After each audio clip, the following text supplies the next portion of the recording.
joining us from the worldwide leader in sports with free agency in full bloom, waiting for Deshaun Watson's decision. Todd McShay back here on the Rich Eisen Show. Happy St. Patrick's Day to you, sir. Feels like the Wolverines have been down since tip-off. It has been.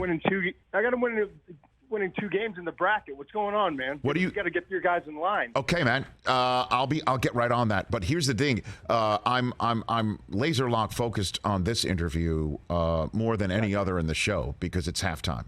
So. Perfectly timed, Todd. Perfectly timed. So, who do you have winning it all? What's your bracket look like? I went with Kentucky. I wanted to pick someone out of the 1 seeds. Okay. My bracket's always a mess. I pay 30 seconds attention to it, and I'm back to some guard from Virginia Tech right now. So. That's your lane. That's your lane. Okay, so looking at your 3.0 mock draft, Aiden Hutchinson, I think based on the free agency moves made by Jacksonville, they're basically tipping their hands that they're going to go with Aiden Hutchinson first overall, correct? Yeah, that's what it seems to be. And again, Cam Robinson, they franchise tag him. It's just 1 year. They could, if they went with Evan Neal from Alabama or Ike Ekwonu from North Carolina State, they could move parts around in their offensive line and make it work, and certainly, protect the investment. But it kind of, to me, signals, especially with the free agency moves that they've made, heavily on the offensive side, it just signals that they fell in love with Aiden Hutchinson in the interview process. How could you not? They see a player that can come in and provide Joey Bosa-like production, and hopefully he's able to stay healthy and be basically the player, and not just the player, but the leader and kind of the heartbeat of the defense like he was at Michigan. So why Kyle Hamilton second? Why do you think the Lions will go in the direction of the extremely talented safety out of Notre Dame? I struggled with this. I mean, you're the Lions, right? You need a quarterback, but there's no quarterback that you feel comfortable drafting at number 2, right? Is my mindset on it. Unlike the other teams behind you, like the Texans and the Jets, maybe to a lesser degree, and the Giants, all of these teams, really, if you look from 3 to 7, those are teams that need offensive linemen. And so they're in position for Ekwonu and Neal, as I mentioned, but the Lions don't have that big of a need at the offensive line spot. So, Penei Sewell, obviously last year they brought in that offensive tackle. So I just think Kyle Hamilton, to me, is one of the, I would say, 6 impact elite players in this draft. And I know it's at the safety position, and I know he didn't run, in the 4.4s like people were hoping for, but he plays like a 4.4 defensive back, and he's like a pterodactyl out there. And just from a quarterback perspective, he is such a pain in the ass to throw around because he's got the best reaction skills, I think, of any defensive back in this draft. You would just study him on tape, and I just constantly rewinding until my thumb gets sore to see where the ball's going out, and then when has the corner recognized and broken on the ball. And he consistently is as fast as anyone in this class. And then he's got the 6'4" frame with the long arms, and he's a playmaker when the ball's in the air. I mean, just check out the highlight reel, 2 interceptions that he had against Florida State, and you get a real sense of what his true range is, not necessarily indicated by that 40-yard dash that he ran. Who are the other impact players that you were referring to? You said that Hamilton's one of 6. Yeah, I think Aiden Hutchinson, Kyle Hamilton. I mentioned the 2 offensive linemen, and Ekwonu and Neal. Right. I think you throw in the mix Garrett Wilson, to me, is the number 1 receiver in this class out of Ohio State. Then I also would have 2 defensive ends in Trayvon Walker from Georgia and Kayvon Thibodeaux from Oregon, if I know what I'm getting out of Thibodeaux, and we can get to that later. But then the other player I throw in the mix, I guess it would probably be 7. Then would be Sauce Gardner from Cincinnati, the cornerback. Yeah, when I saw him in person, and I saw him, and I'm like, oh my God, what a tall kid. He plays on an island. Right. He's 6'3". He's got what was it, 33-inch arms, I think. Right. He's nimble and quick. He didn't give up more than 13 yards in a single game, Rich. In a single game last year. You can say, well, it's not Power 5. Like, I don't care. Not a single game did he give up more than 13 yards. And they play him on an island in press man coverage. It's not like he was playing a bunch of different coverages and zones. Like, he was just, all right, you take care of that third, and we'll handle the rest with the other 10 guys. And so I just, to me, he's so impressive.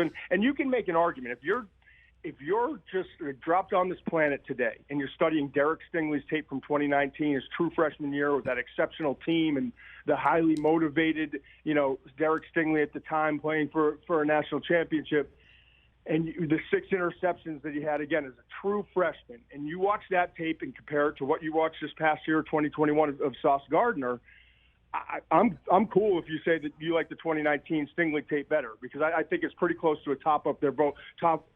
It's pretty much even in terms of what you saw on those two tapes, and they were both exceptional. The problem is the last 2 years you had a Liz Frank injury with Stingley, and I can give you 7 or 8 things off the top of my head where I'm saying, what is he doing? Like taking bad angles, pursuit angles, just so he doesn't have to get in the mix, turning down tackles, not being aggressive and physical in coverage. It was not the same guy in 2020 and 2021 that we saw back in 2019. And that's why there's concern, and that's why one of the 5 most gifted players in this class is probably going to fall beyond 7 or 8 in this draft. And I've heard teams say it might be kind of closer to the middle of the first round. Todd McShay here on the Rich Eisen Show. Let's unpack Thibodeaux a little bit, because, I'm on the air live at the Combine sitting next to Daniel Jeremiah, and, we're expecting him to work out after running his 40, because that's what he said at his podium when he spoke to the media. That's what we had heard he told teams he was going to do. And then, it's now time after running his 40, and a terrific 40, we see him put his backpack on his shoulder. And I'm kind of, I get in the ear of my producer. I'm like, what's up with this? And for somebody who's went into the Combine with questions about his tape and his motor and things of that nature, this is not a very good way to place yourself out there in front of the scouts. But then the eye in the sky doesn't lie when his motor's on. So where do you stand on this intriguing kid? Yeah, I think you hit on it. If Aiden Hutchinson didn't work out, or Jermaine Johnson, who averaged 61 plays last year for Florida State and was playing his tail off in the fourth quarter of games that they were losing, and they really didn't have much to play for from a team perspective, or Trayvon Walker, some of these other edge guys that you see on tape, down in and down out, that they are giving everything that their body has to give. If one of those guys didn't work out and pulled that stunt, because it was, I mean, why are you telling everyone? Why are you going on interviews? Why are you, a lot of personnel people scratching their head because we expected to see Thibodeaux work out, and then you just decide not to, on really it's the biggest stage in the pre-draft process, the NFL scouting combine. And how do you pull that off in front of all the general managers and the decision makers that are deciding your fate? And then it's little stuff, and it's not the reason that the problem, but it's just kind of indicators to what you see on tape. You're looking to see something different in the interviews. You're looking to see words being backed up by action. And so when you see a play here and there on tape, you say, well, he came back and played. He could have opted out and this and that, and maybe you can help make excuses for it. But now he's making it easier. Like the comment he made about Clowney 2.0. Pick any other guy in the league, man. Pick any other, and again, it's not that big of a deal, but where's the advice coming from, and where is like the lack of understanding of the process that you're in? Like, the only thing we talked about with Jadeveon Clowney is he's the number 1 player in that draft. He's the best talent in that draft, but the motor runs hot and cold, and we're not sure what we're going to get.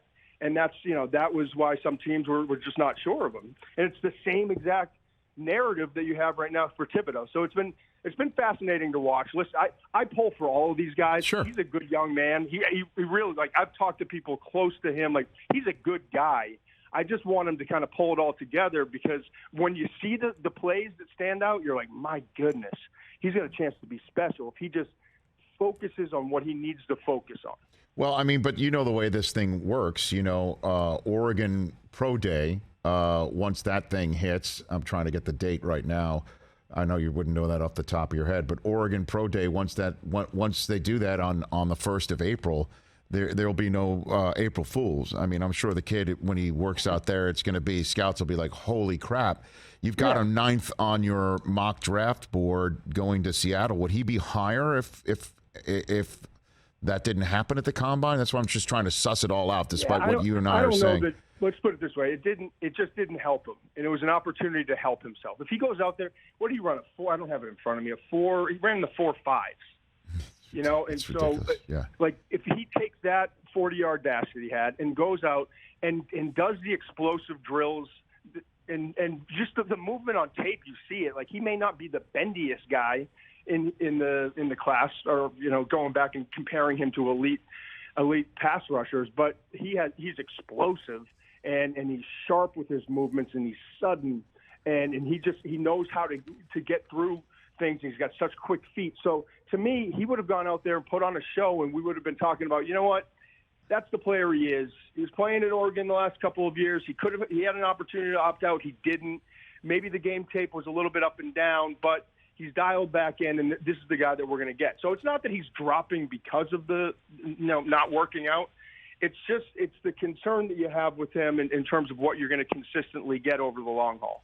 I've got Todd McShay here on the Rich Eisen Show. So taking a look at your mock draft for the quarterbacks, let's hit the quarterbacks a little bit here before I send you on to your good day. You've got Pickett 18th to the Saints, and then you've got the Falcons trading back into the first round to go grab Matt Corral at 29. Obviously, Deshaun Watson's decision would potentially change all that. You got Malik Willis 20th to the Steelers. I'm with you, man.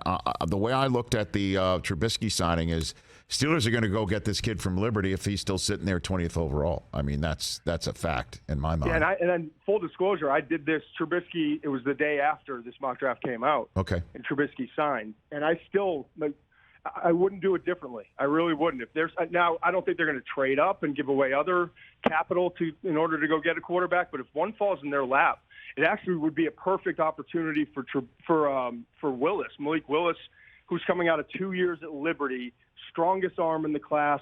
He steps into the league. He's one of the 3 most dynamic athletes at the quarterback position right away.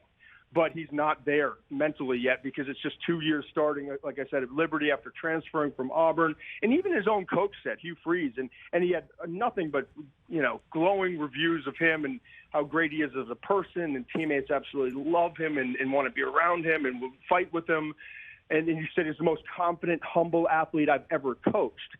He also said he doesn't know what he doesn't know yet. It's all kind of new to him at the quarterback position. So he has developing to do, and I'd love to see him in a situation where he doesn't get thrown in right away, where he has people around him who can develop him. Because I'm telling you, Rich, if this guy gets the right situation and is coached properly and has an organization that gets behind him, kind of like Baltimore has done with Lamar Jackson, like the Bills did with Josh Allen, even what the Eagles did this past year with Jalen Hurts, he's got an opportunity not only to be the best quarterback in this class, but to be one of the best 15 quarterbacks in the league, and that's saying a heck of a lot. So I love his upside, but I'm scared to death if he goes in the wrong spot, whether it's the coaching, the organization around him, the supporting cast being thrown in too early.